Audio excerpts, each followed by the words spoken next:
Our armed forces destroy terrorist hideouts and inflict on them huge losses in several districts.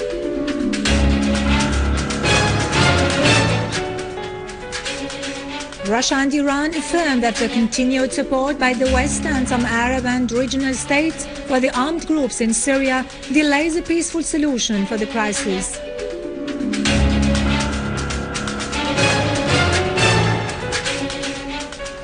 The special forces in Iraq thwart a terrorist scheme and dismantled 2 Qaeda cells.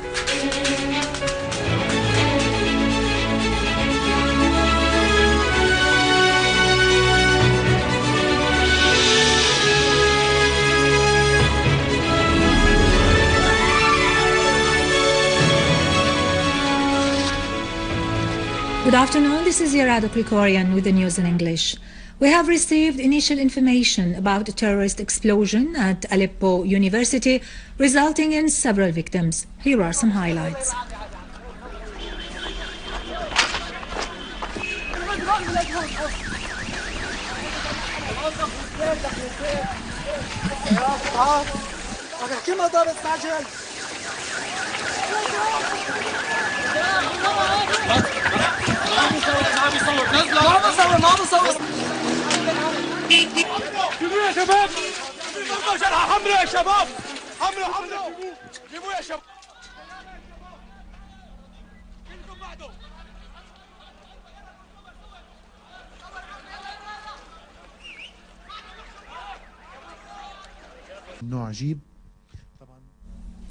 An army unit has meanwhile found a garage which was turned into a workshop for manufacturing armored vehicles to be handed to the armed terrorist groups. Several members of the terrorist group were captured while they were making such a car. A factory for manufacturing explosive devices was also found in the same garage in Al-Ramuse neighborhood. The armed terrorist groups had been chased in several areas in Aleppo and finally resorted to Al-Ramuse area, particularly that garage where the workshop of making armored vehicles and explosive devices was seized. The army also captured members of a terrorist group who had been stealing gas, diesel and other oil derivatives.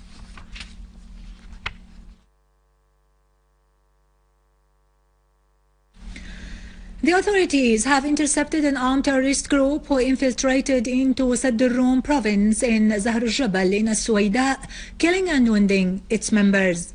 Among the killed terrorists, the leader of the group, Khaldun Sami Zainuddin, and Nuruddin Taha al-Sidawi were identified. Several other terrorists were captured and their weapons confiscated, which included machine guns, missiles, automatic rifles, medicines, Israeli medical equipment, sophisticated communication systems, binoculars, stolen cars, plates, and explosive devices of various sizes. Our army forces also seized documents and charts that showed the terrorists' intention to target fuel tanks and gas stations in the governorate, as well as the main bakeries and some government buildings, in addition to other utilities. An army unit today inflicted heavy losses in an armed terrorist group that tried to attack a military checkpoint in Busra al-Harir village in Dalla suburbs. Many of the group's members were killed and wounded, and their weapons and ammunition were destroyed. Another army unit eliminated a number of terrorists who tried to assault the customs building in Dar Atiyah in Damascus suburbs after it had been targeted with a terrorist explosion through a booby-trapped car. In Hama suburbs, our armed forces have established security in Tibat al-Imam after clearing it of the so-called Jabhat al-Nusra and Ahrar al-Sham brigades. The army also found tunnels that were used by the terrorists in their criminal acts. Explosive devices planted by the terrorists in the village and its surrounding were dismantled. An army unit has destroyed in a series of operations a number of terrorist hideouts and killed terrorists in Tal al-Dahab in Homs suburbs. A military source said huge losses were inflicted on the terrorists who were either killed or wounded. Iran called on Western countries to stop their support of armed terrorist groups which wreak havoc on Syria and its stability.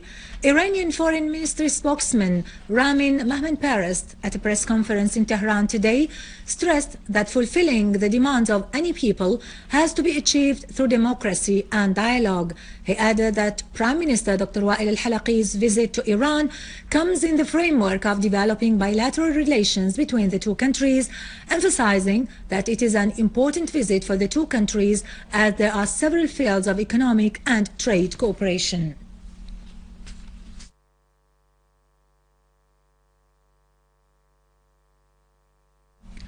The Russian Special Envoy to the Middle East, Russian Deputy Foreign Minister Mikhail Bogdanov, announced that the tripartite meeting at Geneva between Russia, the USA and UN Envoy Al-Akhdar al-Ibrahimi was very positive, and the discussion with the American side was constructive. Bogdanov said in a statement that a meeting will be held by the end of this month by UN permanent members at the Security Council to discuss al-Ibrahimi's report, stressing that Russia fully supports such a meeting. He pointed out that Russia will look closely at the proposals mentioned in the report and its general principles. On his part, former Russian Foreign Minister Yevgeny Primakov has stressed that the practices that seem to be directed towards democracy in Syria have brought about an opposition in the form of internationally extremist Islamist-linked groups. Primakov added that the tragedy in Syria reflects a conflict between moderate and extremist trends. He added that the imbalance noticed in the Middle East started with the American invasion of Iraq, when the deadly conflict flared up. What is happening in Syria today is considered one of the latest results of this imbalance, Primakov pointed out. A report published by the International Rescue Committee revealed that the terrorist armed groups in Syria, who are supported by foreign parties, are repeatedly committing acts of rape against women in the places where they are located. These immoral practices pushed many families to flee abroad.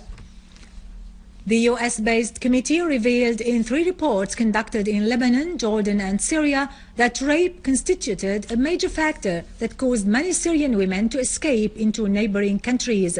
According to the report, many women and girls talked about being exposed to rape in public or in their houses, and many rapes, usually involving more than one rapist, occurred in front of family members. The International Rescue Committee said that in many confirmed attacks, women were kidnapped, raped, and tortured before being killed. The committee reported that many victims who were interviewed expressed fear of being exposed to acts of revenge by the rapists themselves in case they lodge complaints or refer to the perpetrators.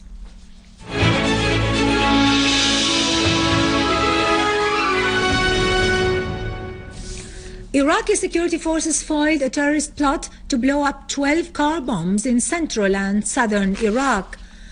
Reports issued by a Diwaniyah Governorate and the police of Babel said that accurate intelligence information led to raids on 2 hideouts belonging to Al-Qaeda in the areas of Al-Latifiyeh, south of Baghdad, and Alexandria, north of Babel, arresting 12 terrorists who intended to carry out what they called invasions by blowing up their car bombs in several markets, public places, and government departments. In Dalla province, officials found mass graves for Iraqi citizens who had been kidnapped and killed by Al-Qaeda. Yemeni security forces broke into a terrorist cell affiliated with Al-Qaeda north of the capital Sana'a and arrested 2 members of the cell. The arrest took place inside a folkloric house used by the cell to manufacture explosives and grenades. The security forces also confiscated mines, electric grids, and other tools used for terrorist explosions. The Yemeni security forces chased other groups which were planning to blow up other important buildings and facilities, arresting a number of them. In Egypt, 19 army conscripts were killed and more than 107 others wounded when a train car derailed at Al-Badrshin train station south of Cairo. The source added that the National Railway Board pointed out that the train was carrying soldiers from Asyut city into Cairo when one of the train's cars was dropped on the railway, causing the accident. denying reports about any collision between two trains. It is to be noted that it is the fifth accident of its kind during the last 6 months. With this, we end our news for today. Thank you for watching. For more news about Syria and the region, and to view this bulletin again, you can always visit our website in English, syriaonline.sy. Now to latest business and market news with Nariman Qassam after a short break.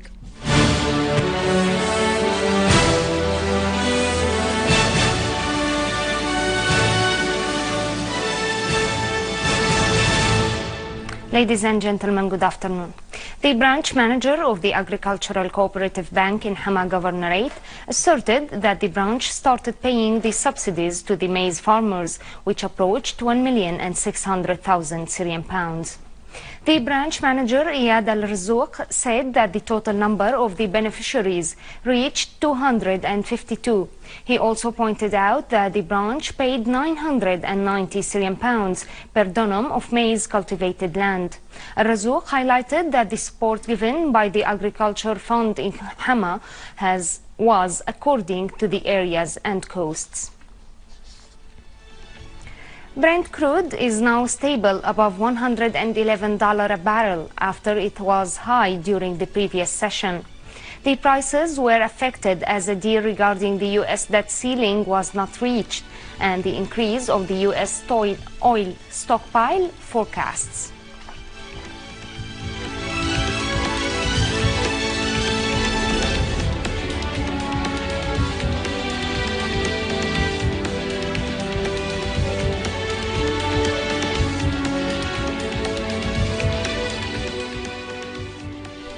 European stocks were little changed as concerns grew about the U.S.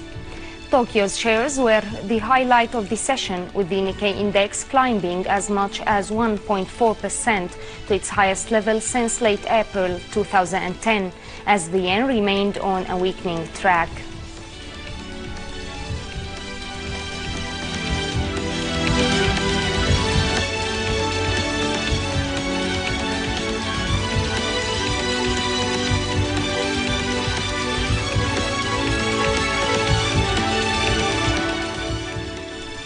As gold will average almost $1,720 an ounce this year, platinum surged to a 3-month high in London, exceeding the price of gold for the first time since April.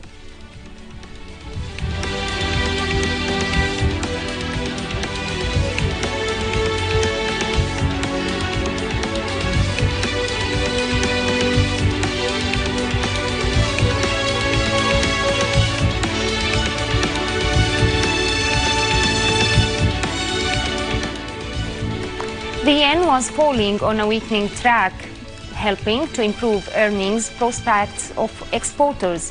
By today, the yen ended 4 days of dealings against the dollar.